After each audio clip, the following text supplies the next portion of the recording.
Hi guys, welcome back to my YouTube channel. My name is Jemima. So in this video, I had to complete the other video, the part 1 of this video. Please, if you've not seen it, I'll put the link up here. This is discussing my biochemistry MB exam questions. So with that said, let us continue.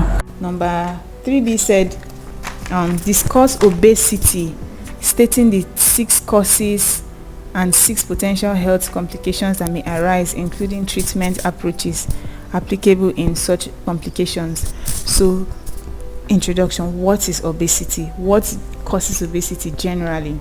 Then you now write a special heading: causes of obesity. They've asked for 6. You list the 6 one by one.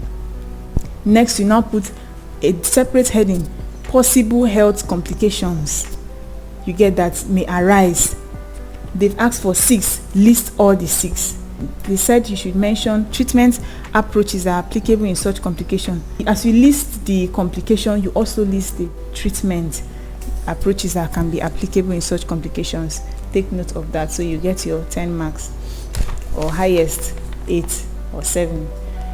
That's 70%. So number 4A said hemostasis is a vital process that prevents hemorrhage. Okay, succinctly discuss the fundamental mechanisms that are involved in hemostasis. They are not asking you for the physiology of hemostasis, so don't go and explain physiology. So this question you just try to explain what is hemostasis. Okay, as you've mentioned what is hemostasis, what is the biochemical basis of hemostasis? Okay, you need to mention the 3 different platelet granules. It depends on how you were taught to do or how you learnt it. So the different steps, 3 main steps that are involved in hemostasis.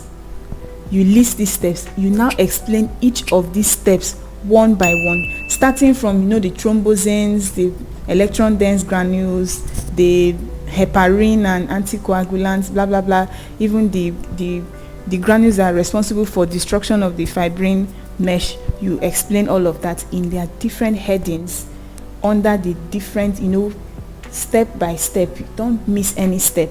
You need to draw that cascade, including the clotting factors that are involved in this mechanism. So you include all of that. Draw the cascade, the intrinsic pathway, extrinsic. This question is very, very wide, very, very vast. So you have to list all those things and explain all those things.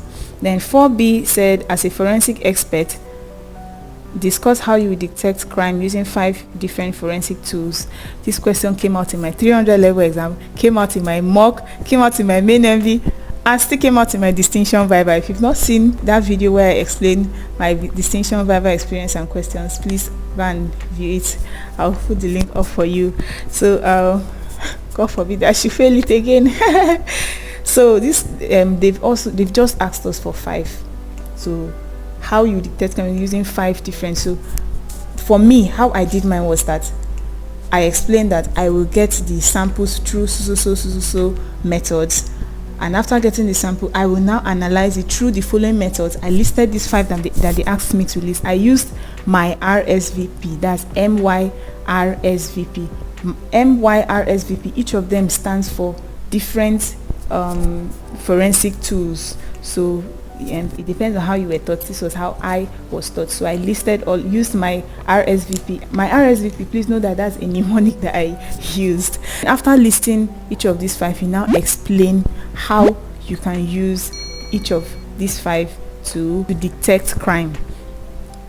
Then 5A said, write short notes on different cells of the anterior pituitary gland. Okay, I didn't answer this number 5, by the way, but that doesn't mean that I know nothing about it. So the reason why they answered this number 5 is just that the question that asked, the lecturer that asked this 5B is a no-nonsense lecturer.